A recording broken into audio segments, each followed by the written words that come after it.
I'm going to show you guys my most terrifying moment from the Martial Women's Championship, which came in round one against a young girl. She's 15 years old, rated around in the 1800s. She actually used to go to camps that we were teaching at the Marshall some years ago. So I remember her from when she was a kid.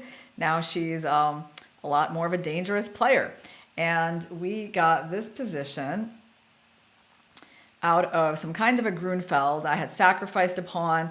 You can see that it's already kind of wild, right? Obviously, I have some really good parts about my position here. Lots of centralization, powerful rook, powerful queen, and her knight on h6 is out of play. But I am down a pawn. My king has been kind of opened, and there's limited material on the board. So I played the move rook b1 because I had this idea that I was going to come in with my rook to target that pawn. And when she played queen a3, I realized that I missed something really big because this is an excellent move. Not only does it put the queen on a really good position, it unpins the queen from the fifth rank. And basically, when I come in with my rook, she's going to be able to protect the pawn with the queen and also push her past pawn.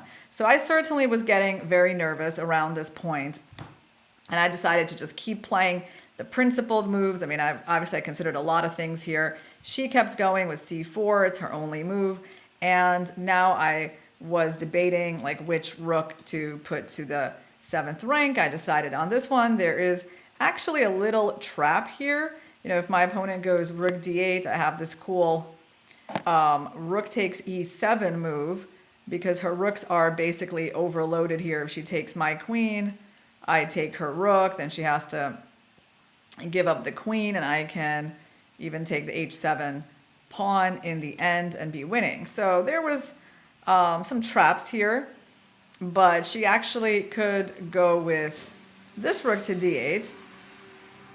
However, she played c3, and I went with the move that I had prepared, which was queen c6.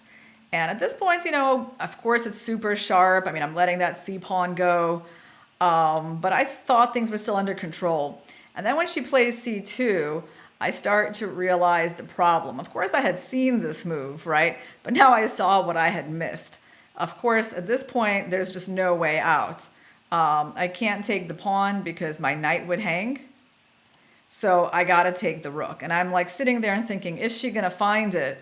But the thing is, like, what else can she do? Well, she actually can do something else. But then she plays it. She plays this brilliant queen sacrifice. When I say brilliant, I mean, it definitely is brilliant, guys, even if it's wrong. It's like the kind of move that really should win you the game. You sack your queen for a knight.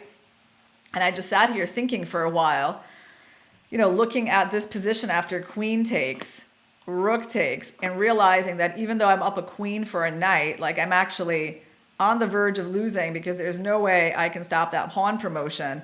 And it's just like I can't even get to black's king. Even if I give up my rook, she can just take it. Like I only have one check, the king escapes. Like literally nothing works. And I would probably have to go for this position where I take one pawn, let her queen, and go king h2 because I can't stay on the light diagonal. I don't want a queen trade to happen. So I have to go here. And I mean, I knew this wasn't great for me. I mean, of course, there's still some chances because the knight is on the side of the board.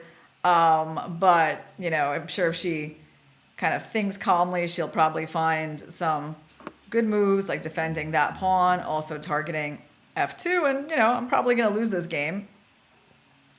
So I kept thinking, I wasn't in too much of a hurry to take that queen. And then I realized, I'm like, oh, wait, I don't have to take the queen. I can just go king g1. And amazingly enough, I'm actually winning because I took a whole rook to begin with. And she cannot promote the pawn. And even if if she promotes and tries to take my rook on b7, she can't really take that rook for free because she also loses that rook on e8. So everything somehow works out for me. Yeah, that was kind of an incredible moment when I realized how lucky I was that I could just move my king over like that. And she went here, I went here. And I thought she might try to give away the queen this way. But It doesn't work the same because my queen is a lot more active on d5 than on f3, and here I could just go rook c7. Now this interception works because I actually have a check on d8 that winds up winning the rook and stopping the pawn. So basically, yeah, there's no real chance here for black, and I got to hunt down that king. But definitely, you know, when I faced this move, queen takes f3, I was not feeling very happy at all. It was like a big thing to miss in my calculations, and I was just lucky to survive such a blow. And but yeah, that's a good lesson, right? Is that even when you're faced with something shocking that you missed, I mean, kind of stay calm. Don't be in a hurry to make a move, and just look at all your options, guys.